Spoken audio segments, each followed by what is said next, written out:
안녕하십니까. 태백산직입니다. 조선왕조 500년 영종실록 21대 임금이 되시겠습니다. 영조는 1694년 출생하셔서 1776년에 승하하셨습니다. 영조의 휘는 금이고 이금, 자는 광숙이다. 숙종의 둘째 아들이며 생모는 숙빈 제시다. 6세에 연인군으로 책봉되었고 경종 1년 1721년에 왕세제로 책봉되었다가 경종 4년 1724년 8월 25일 경종이 죽자 왕위로 즉위했던 것이다. 영조는 1736년 83세에 돌아가셨다. 처음에 올린 묘호는 영종이었지만은 고종 27년 1890년에 영조로 고쳤다. 능은 원능, 경기도 구리시, 인창동, 동구 등에 있습니다. 영조실록. 영조실록은 조선 21대 왕 영조의 52년 역사를 기록한 것으로 모두 127권 83책의 활자본이다. 원제는 영종, 지행, 순덕, 영모의 열장의 홍륜, 광인, 돈희, 채천, 건극, 성공, 신화, 대성공, 개운태 등 긴 제목입니다. 영조가 죽은 뒤인 정조 2년 1778년 2월부터 시작되어 3년 6개월 만인 1781년 7월에 완성되었습니다. 편찬 인원은 총재관 김상철, 서명선, 이은, 이휘지, 정종겸 등 5인을 비롯하여 도청 당상 17인, 도청 난청 19인, 각방 당상 27인, 각방 난청 58인, 등록 난청 37인, 분판 난청 30인을 합해 총 183인이었다. 영조는 왕위에 오른 직후 소론 이광자, 조태억을 영의정, 자의정으로 삼고 세제 책봉을 격렬하게 반대했던 유봉희를 의정으로 발탁하였다. 신임 옥사 때 자신을 모해한 김일경과 노론 영모설의 고변자 목호룡을 처형하였다. 이것을 정미황국이라고 한다. 영조의 탕평책이 본 궤도에 오른 것은 1728년 이인자의 난을 겪은 후였다. 영조 33년 1757년 2월 정성왕후가 죽고 영조 35년 1759년 정순왕후가 계위로 들어왔다. 그러자 그녀의 아버지 김항구를 중심으로 또 하나의 척신 세력이 등장해 분열이 가속화되었던 것이다. 영조 38년 1762년 영조가 대리 청정하던 사도세자를 뒤주에 가두어 죽게 만든 참변이 일어났다. 영조는 1729년 사형수에 대해 삼복법을 엄격히 시행하였다. 또한 신문고 제도를 부활시켜 백성들의 억울한 일을 왕에게 직접 알리도록 하였다. 1729년에는 오가작통법 및 이정법을 엄수하게 하여 탈세 방지에 힘썼다. 1760년 개천 오늘날의 청계천을 준설하고 준천사를 설치하여 이를 지속적으로 관리하게 하였다. 영조 때 경제 정책 중 가장 중요한 것이 균역법이다. 1729년에 감랑록을 이듬해 숭묘보감을 편찬하였다. 1732년에는 이왕의 태도 언행록 등을 비롯하여 많은 책을 편찬하였다. 영조실록입니다. 탕평책의 효과, 영조실록 중에서 영조가 왕위에 올랐을 때 영의정 이광자를 중심으로 소론들이 정권을 잡고 있었다. 영조는 노련 세력에 의해 왕세제로 책봉되었고 그들의 보호를 받고 성장하였다.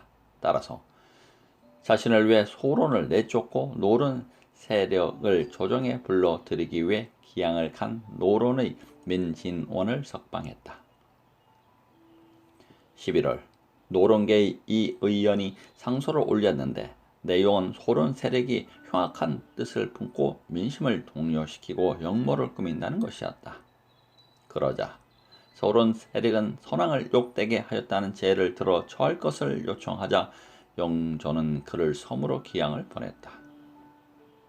영조는 김일경이 신임 옥사 때 작성한 토역 방고문을 문제 삼아 그의 벼슬을 빼앗고 섬으로 기양을 보냈다. 노론의 송제후가 그 김일경이 주종이 되어 일으킨 옥사에 대한 조사 결과를 들어 그들을 처벌할 것을 상소하였다. 송제후의 상소가 올라오자 전국 각지에서 김일경을 탄핵하라는 상소가 올라왔다. 영조는 김일경을 잡아들여 친히 공문하였지만 끝까지 불복하여 사형당하였다. 또한 목호령도 끝내 자신의 죄를 불복하여 사형을 당하였다. 그리고 김일경이 노론의 4대 신을 역적으로 몰아 상소할 때 동조한 이진유 등을 기양 보냈고 영의정 이광자와 우의정 조태구 등 소론의 세력을 조정해서 내쫓았다. 이것이 을사처분이다. 영조는 세제 시절부터 당파 간의 싸움을 지켜보았기 때문에 즉위 초부터 송인명 등의 도움을 받아 각 당파를 고르게 조정에 등용하려는 당팽책을 펴려고 했다. 따라서 영조는 노론 세력들이 계속 소론 세력에 대해 보복하려고 하자 노론의 정호, 민진원 등을 파직시키고 이광자, 조태옥을 정성으로 삼았다. 이 사건을 전미황국이라고 한다. 1728년 소론 세력의 일부 인사와 남인 급진 세력이 세상을 떠난 경정을 위한 보복을 명분으로 사건을 일으켰다. 이것이 이인자의 난이다. 이인자의 난을 변경하는 데 공을 세운 소론 세력은 반란의 주모자들이 소론이 많아 조정에서 자신들의 처지가 약화되었다. 1729년 영조는 노랑과 소론의 세력들을 조정에 고르게 등용시켰다. 이때 영조는 노론의 홍치중을 영의정으로 삼고 소론의 이태자를 자의정으로 임명하여 견제하게 하였던 것이다.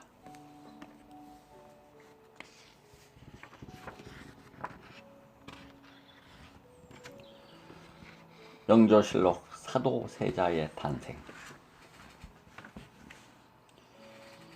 영조의 후비 정성 왕후 서씨는 달성부원군 서종제의 딸이다.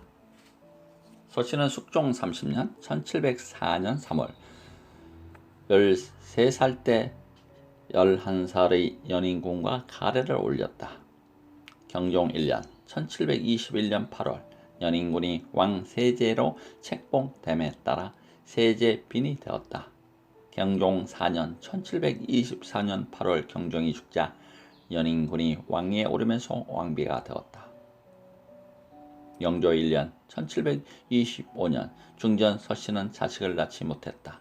그나마 영조의 슬에 정빈 이씨가 낳은 경의군 행이 있어 위로가 되었다. 7살의 행은 이에 3월 왕 세자로 책봉되었고 중전은 영조가 후궁들을 가까이 해도 너그럽게 대했다. 영조에게 가장 아픈 열등 의식은 자신이 서자라는 것이었다. 그것도 무술이 최숙빈의 몸에서 태어났기 때문이다. 이것을 알고 있는 중전은 영조를 달래곤 했다. 영조 4년 1728년 11월 경의군 행이 10살에 갑자기 죽었다. 이때 세자빈 풍양 조씨는 14살이었다.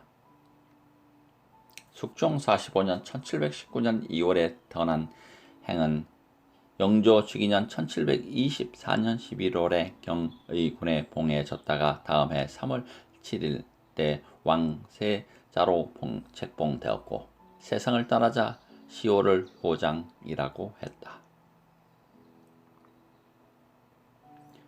영조는 장헌 사도세자를 배한 뒤 사도 세자와 해경궁 홍씨 사이의 왕세의 손을 효장 세자의 양자로 입적시켜 왕통을 잇게 했다. 후일 왕위에 오른 정조는 영조의 유지에 따라 효장 세자를 진종으로 추존했다. 진종은 사도 세자의 입욕형으로 사도 세자가 태어나기 7년 전에 죽었다.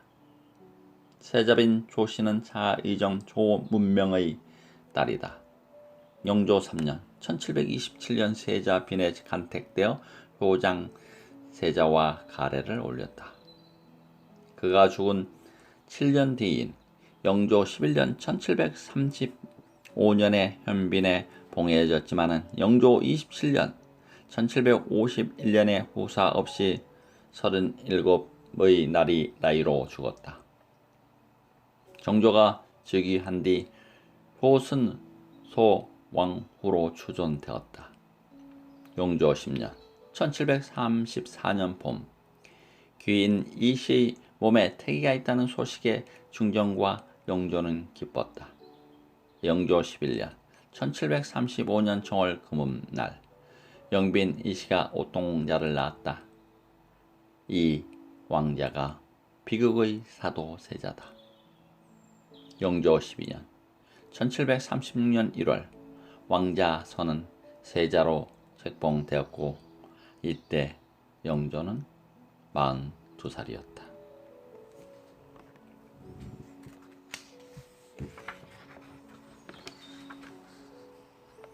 영조실록 간추린 야사 사도 세자의 죽음에 대한 비화. 영조에게는 중전 정성왕후 서씨와 계공인 정순왕후 김씨가 있었다. 정성왕후가 자식을 남기지 못하고 성하하자 66세인 영조는 빈궁과 기인을 제치고 정실인 중전을 맞아들이려고 했다. 그러자 대신들은 느그니가 여자를 밝힌다며 못마땅해 했다. 더구나 권력을 잡기 위해 어린 딸을 영조에게 준 김항구가 더 미친놈이라고 생각했다. 아직 이때 30살이 안 된 젊은 몸으로 왕의 총애를 받아 옹주까지 낳은 문숙의가 질투가 무척 심했다. 문씨는 자기 아들을 낳아서 왕모로 올라서려는 야심을 품고 있었다. 그녀는 왕과 사도 세자와의 사이를 이간시키려는 당파 싸움에서 주동 역할을 한 인물이었다. 특히 자기보다 어린 처녀가 자신의 천한 집안보다 문벌이 높은 재상 집에서 들어오려는 것을 막으려고까지 했다. 그래서 온갖 아양을 떨고 있던 어느 날이었다. 상감, 제 몸에 태기가 또 있는 모양입니다. 이번엔 꼭 왕자를 낳아서 상감을 기쁘게 해드리겠습니다. 허허, 그래라. 이번엔 꼭 아들을 낳아라. 영조는 젊은 문씨의 달력 있는 배를 이불 속에서 오르맞으면서 기뻐했다. 이때 문씨는 영조에게 넌지시 말을 던졌다. 상감, 효장 세자는 일찍 세상을 떠났고 지금 동궁 사도 세자는 공부는 않고 시정 잡배들과 주색 잡기에만 빠져 있사옵나이다. 그래, 나도 고문이구나. 그런데 내 나이가 70인데 아들을 낳을 수 있을지 모르겠구나. 마마, 정성 마마가 승한 이때 저도 있는데 왜 계공을 들어 놓으시려고 하세요? 질투하는구나. 신하들이 고나니까 생각 중일 뿐이야.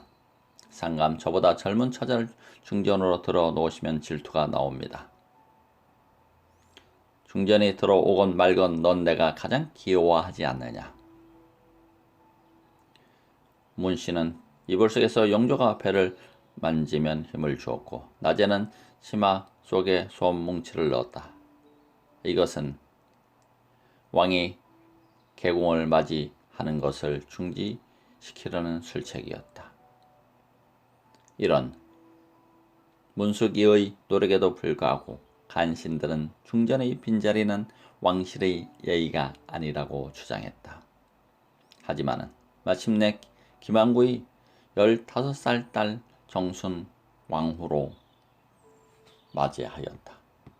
그러나 영조는 정순 왕후를 맞은 뒤에도 문숙의 육체적 향락을 잊지 못해 종종 그녀를 찾아갔다. 그러던 어느 날 밤 영조가 찾아가자 문씨는 밖까지 굶은 배에 힘을 빼고 낙태했다고 말했다. 그러자 영조는 그녀의 꺼진 배를 확인했다. 문씨는 거짓말의 고통에서 벗어난 것에 대해서 환한 미소를 지었다. 더구나 왕의 동정과 사랑을 자신에게 집중시키는 데 성공했던 것이다. 제가 상감의 사랑을 한 몸에 받고 있지만은 조정의 대신들은 쌍놈인 궁녀 출신이라며 저를 멸시합니다. 양반이 별건가요? 당파 싸움이나 하고 백성의 재물과 나라 재물을 도둑질하는 놈들이잖아요. 내 생각에 당파 싸움으로 나라가 망할 것 같으냐? 상감마마, 당파 싸움 못하게 하는 묘안이 있습니다. 그래, 어디 한번 들어보자. 당파 싸움은 상감의 명령이라도 고쳐지지 못합니다. 이것은 대대로 내려오는 온수지간이니까요. 그래서 당파와 관계없는 사람을 등용해야 합니다. 나도 그렇게 생각하고 있지만 쉽지 않구나.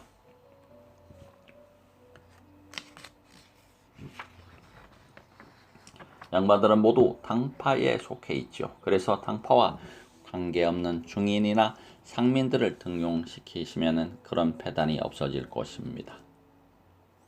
이것은 중인과 상민에게 벼슬을 시킨다는 것은 뿌리 깊은 신분 제도를 타파하는 혁명이다.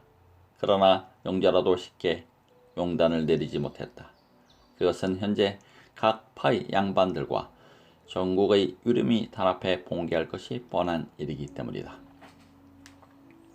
그러나 문숙이의 생각은 다른 것이었다. 그것은 친정 동생에게 벼슬을 주어 중인에게 벗어나 양반 대우를 받게 하려는 야심이다. 상감마마, 가까운 예로 저희 아우에게 벼슬을 먼저 주세요. 제 친정 동생은 어느 양반집 가문 사람보다 학문과 인품도 잘났습니다. 하지만 조상이 중인이고 제가 천한 궁녀 출신이라 양반들에게 천대를 받고 있죠. 따라서 그런 천대를 면하게 될 것입니다. 그래, 내 친정 동생이 그런 인물이더냐? 네, 상감마마. 대신들은 자신의 친척이라면 사돈의 팔촌까지 벼슬도 시켜주지요. 중인들도 양반의 족보에 넣어가며 돈으로 감투를 사지만은 저는 그런 짓을 할 수 없어 지금까지 상감께서 알아서 처리하실 때만 기다렸습니다. 그렇구나. 내가 천하병의 존재까지 몰랐구나. 그래, 무슨 벼슬을 원하느냐? 단번에 대강까지 바랄 수는 없지 않습니까? 그러니 적당한 영감자리만 시켜주세요.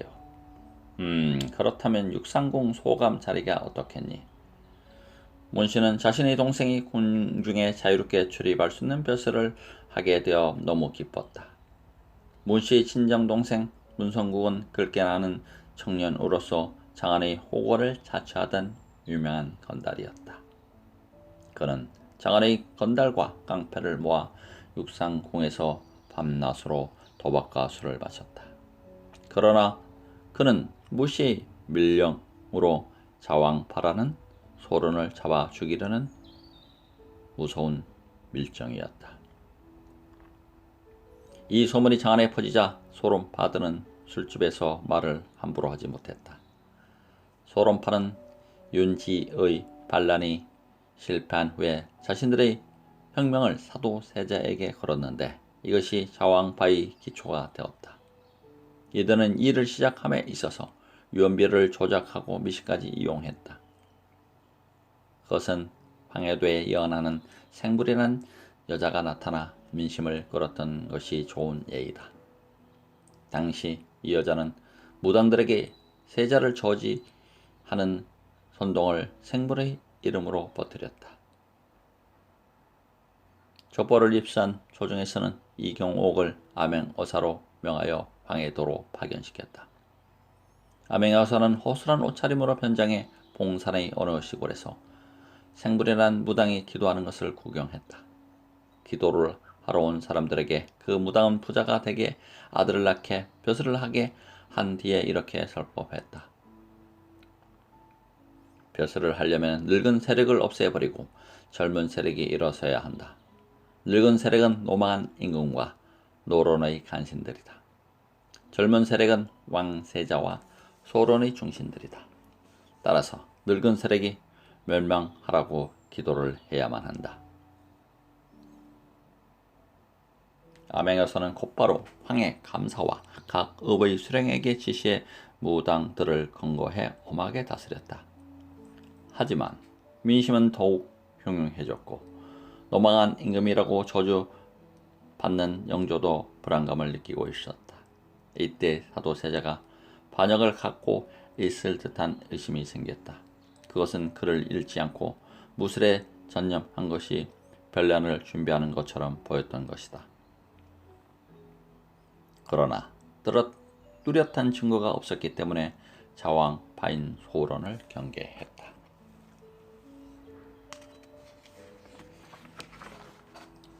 문숙의와 내통하는 부왕파는 이것을 기회로 자왕파로 지목되는 소론파를 소탕하려고 했다. 이때 문성국은 영의정 김상로의 집을 밤중에 찾아갔다. 찾아간 이유는 영의정의 내탁으로 일을 하려는 다짐을 받고 싶어서였다. 또한 이러한 중대한 문제가 조정에 상정되었을 때 영의정이 책임지고 증언하려는 것을 노렸던 것이다. 다음날 문성국은 궁정으로 달려가 누이 문씨에게 사도세자가 반역 음모를 꾸미고 있다며 고자질했다. 문숙의는 영조에게 밀고 하면서 부자 간을 이간질까지 했다. 사실은 동궁의 반역심을 조장한 것은 동궁 측근의 소론들이다. 그러자 노론파는 그들을 능지처참해야 한다고 주장했다. 이런 공격을 받자 영부사 이천보와 우의정 민백상이 차례로 자결했다. 사도세자는 자신을 감싸주던 가신들이 이렇게 자결하자 마침내 실성한 사람같이 되어버렸다. 영조 37년 4월 사도세자는 수명을 데리고 부왕 영조 몰래 평양으로 유람의 길을 떠났다. 그는 부왕이 언제 자신을 역적으로 몰아서 죽일지도 모른다는 공포감에서 해방되려는 생각이 많았다. 세자는 산에 놀러 갔다가 기생에서 여성을 전향하고 수도하던 가성까지 농락했다. 세자는 평양에서 한양으로 돌아올 때 그동안 정들은 평양 미인을 5-6명이나 가마에 태워 가지고 몰래 들여왔다. 이 중에는 가손도 있었다. 사도 세자는 영조로부터 미친 자식으로 구박받아 온 지가 오래였고 영조를 극도로 무서워해서 정신병 환자의 증세까지 나타났다. 영조 32년에 세자는 모친상을 당한 후 정신적으로 더 큰 타격을 받았다. 그 와중에 영조의 총애를 받는 후궁 문씨와 친정 동생 문성국이 사사건건 세자를 고자질했다. 이로 인하여 세자는 영조에게 인간 취급을 받지 못하고 우라병이 점점 심해 궁중의 내관들을 매질하거나 칼로서 궁중 비복을 찔러 죽이는 살인도 여러 번 저질렀다. 영조 38년 여름 마침내 세자와 영의정 신만과의 사이가 극도로 악화했다. 신만은 영조에게 세자에 대한 걱정을 여러 가지 일로 올렸는데 그것은 모두 세자의 잘못에 대한 선후책이들이었다. 그래서 세자가 화를 냈지만은 자신의 지위로서 영조의 신임을 받고 있는 영의정 신만에게 직접 화풀이를 할 수가 없었다. 그래서 그의 아들 영성위를 대신 잡아다가 죽이겠다고 별렀다. 영성위는 세자의 누이 동생 화협 옹주의 남편이었다.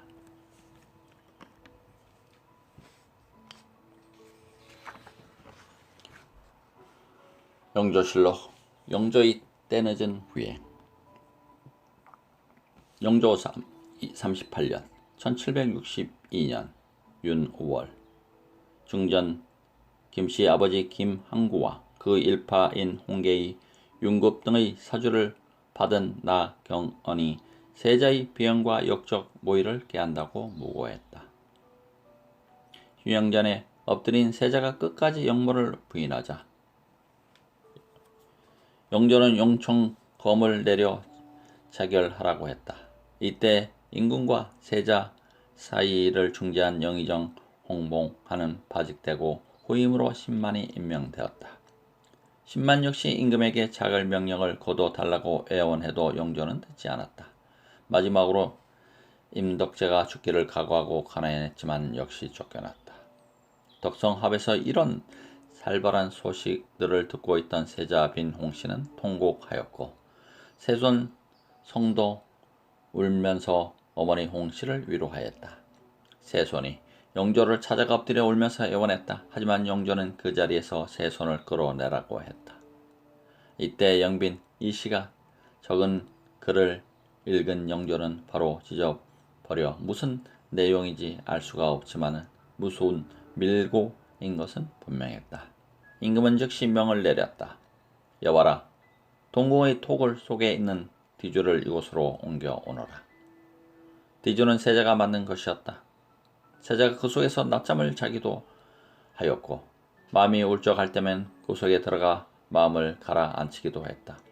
세자는 마지막으로 부왕 영조에게 절하고 뒤주 속으로 들어갔다. 그러자 뒤주 뚜껑에 큰 못을 박았다. 덕오라, 그 위에 풀을 덮고 큰 돌까지 올려놓았다. 도승지 이장이 세자를 위해 간언하다가 참수당했기 때문에 누구 한 사람 세자를 위해 나서는 사람이 없었다. 가끔 뒤주 안에서 세자의 신음소리만 들렸다. 세자빈 홍씨 아버지 홍봉한과 숙부 홍인하는 세자의 죽음을 지지하는 입장이었다. 그리고 영의정 김상로도 세자를 죽음에 이르는데 한몫을 했다. 임금 역시 가슴 아프긴 하였지만 얼마 후 영조는 명을 내렸다. 여봐라, 세자의 비행 10조를 적어 응징해야 한다고 상소한 나경원을 끌고 오너라. 나경원은 형조판서 윤급, 판부사 조재호, 은교, 이미 등의 사주로 올린 상소문이라면서 살려달라고 애걸 했지만은 곧바로 처형되었다. 세자가 뒤주 속에 갇힌 지 8일 만에 뚜껑을 열었다. 숨이 멎어 있는 세자의 앞가슴은 얼마나 쥐어뜯었는지 살갗이 모두 헤어져 유혈이 낭자했다. 사자빈 홍씨는 기절하였다.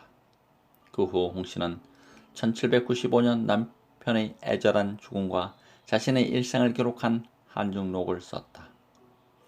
이것은 인년 왕후 정과 함께 훈중 문학의 효시라고 할 수 있다.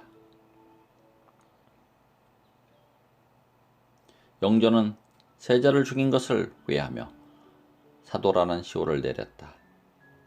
후일 세손 종조가 즉위하자 장헌으로 추존했다가 다시 장조로 추존했다. 처음 양주 배봉산, 동대문구 휴경등에 묻혔다.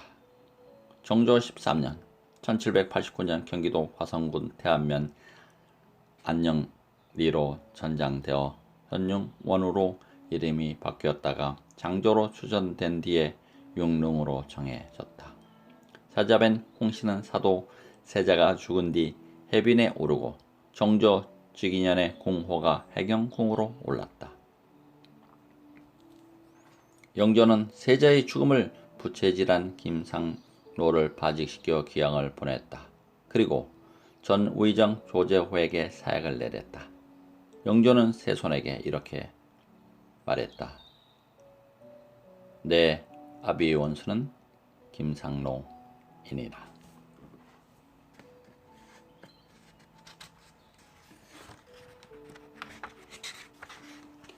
그러나 사도 세자의 죽음에 관련된 홍봉항과 계속 세도를 누렸다. 노론들의 화살은 이제 세손에게 향했다. 세손은 즉위할 경우 자신들에게 보복이 있을 것을 당연했기 때문이다. 이때 홍봉하는 사도 세자의 후궁 임시가 낳은 은언군인을 추대하려 했다가 영조 48년 1772년에 사직당했다. 이렇듯 세존이 외가에 의해 궁지에 몰리자 서론을 앞세워 홍인안을 공격하는 상소가 올라왔다. 그러자 홍인안은 노론을 내세워 반대 상소를 올려 대립했다. 그러던 중 영조 51년 1775년 5월 목숨을 걸고 직간한 춘방설서 홍구경의 상소로 같은 해 12월 영조는 세손에게 대리 청정을 명했다. 24살인 왕 세손 산이 대리 청정한 지 3개월 뒤인 영조 52년 1776년 3월 영조가 83세로 죽었다. 경기도 부리시 인창동 동구릉의 능력의 원능에 묻혔다. 영조의 생모 숙빈 최씨는 서울 종로구 궁정동 소재 칠궁의 신의가 모셔져 있다. 칠궁은 최씨처럼 조선시대 역대 왕이나 왕으로 추전된 이의 생모인 7 후궁들로서 왕비에 오르지 못한 여인들의 신주를 모신 궁이다. 영조실록 간추린 여사. 출생의 비밀. 영조의 생모는 최소녀라는 천한 여자였다. 따라서 영조는 선천적인 열등감에서 자란 탓에 성격 형성에 문제가 있었다. 영인군 영조는 이복형 경종의 무능함과 자신을 지지한 당파 덕택으로 왕세자가 되었다. 하지만 이것으로 인해 소론에서는 즉위 후에도 실력으로 패왕시키려고 반란까지 일으켰다. 영조 원년 임금 자리를 노리던 왕족들과 소론파들은 뒤어 영조를 쫓아낼 음모를 진행시키고 있었다. 지난날 연인군이 왕세자로 책립되는 순간 맨 먼저 경종에게 반대 상소를 올렸던 유봉희가 기양을 갔다. 그때 경종의 병세가 악화되자 소론파의 조성복이 동궁에게 섭정을 시키자며 상소했고 이어 경종은 동궁에게 국정을 맡겼다. 그런 후 영의정 김창직과 채석항이 왕에게 상소를 올려 거사를 음모했다고 하여 조성복을 진도로 귀양 보냈다. 그러자 소론파에서는 계략을 꾸며 노론파의 김창직과 이명, 조태채 등을 귀양 보낸 후 조성복을 복귀시켰다. 연인군이나 밀풍군 중 누가 임금이 되건 백성들에게는 상관없었다. 하지만 노론파는 연인군을 밀고 소론파는 밀풍군을 미는 것은 자신들의 권력을 유지하기 위해서였다. 따라서 당파 싸움에 심을 느낀 영조는 당파 싸움을 금하려는 당팽책으로 노론을이 원하는 어느 정도 풀었지만은 소련파의 불평은 더욱 격화되었다. 김일경의 아들 김영애, 목호령의 형인 목시룡의 패거리들은 영조를 원망한 후 반란 음모를 꾸며 영조 4년에 반란을 일으켰다. 그들은 이유익 조독진과 함께 성사 후에 임금으로 추대할 밀풍군을 중동질했다. 그런 후 조독진은 한세홍과 함께 충주로 내려가 거짓으로 인자를 충동해 반란군의 대원수로 추대하겠다고 권했다. 그러나 이들의 반란 음모를 사전에 알게 된 봉조화의 제규서가 궁정으로 달려가 왕에게 알렸다. 그러자 왕실과 조정에서는 반란군 진압에 대한 긴급 대책을 세웠다. 반란군들은 한양, 장안의 경문 등을 붙이고 유언별을 퍼뜨렸다. 지금 영조는 어미가 없는 가짜 임금이다. 왕대비의 명령으로 남원군을 모시려는 의병이 일어난다. 드디어 청주에서 반란이 일어났다. 이인자가 반란군의 대원수를 자칭하고 청주 병력을 점령했던 것이다. 따라서 조정은 양성, 진위, 안성, 용인의 수령을 무관으로 대체했다. 그러노 병조판서 오명항을 사로도 순무사로 임명하고 박찬신을 중국 사령관으로 파견했다. 광군은 안성에서 반란군과 맞서 선봉장 박정원의 목을 베고 이인자와 청주 목사를 자칭하던 권서봉을 사로잡았다. 반란이 진압되고 이인자를 비롯한 추모자 60여 명은 차명을 당했고 밀평군은 1년의 사약을 받았다. 이때 신병과 함께 이인자를 사로잡은 농민 신길만은 그 공으로 일약 동기 중추 부사가 되었다. 영조는 이번 반란의 원인이 노론과 소론이 당파 싸움에서 생겼다며 안타까워했다. 따라서 당평책으로 화해를 붙였다. 임금은 양파의 거두를 불러 좌우에 앉히고 친히 두 손으로 그들의 손을 잡았다. 이제부터 경들의 동지는 올부터 분쟁을 벗어 던지고 나와 손을 잡고 국사에 함께 힘씁시다. 나도 앞으로는 어느 당파를 두둔하지 않고 능력과 정성만을 믿고 등용하겠소. 그들은 시원한 대답 대신 상소하겠다고만 했다. 그러자 영조는 웃으면서 지금 당장 화해를 약속하지 않으면 끝까지 손을 놓지 않겠다고 했다. 그러나 그들은 협력을 거부했다. 그러나 왕의 끈질긴 설득으로 한 달 동안만 함께 조정해서 일한 후 결정하겠다고 했다. 물론 이후에도 당파 싸움은 그치지 않았는데 오직 우의정, 송임명과 명어사, 박문수만이 영조의 당평론을 지지했던 것이다. 영조실록 21대 왕이었습니다. 함께해 주셔서 감사합니다. 태백산재기였습니다. 감사합니다.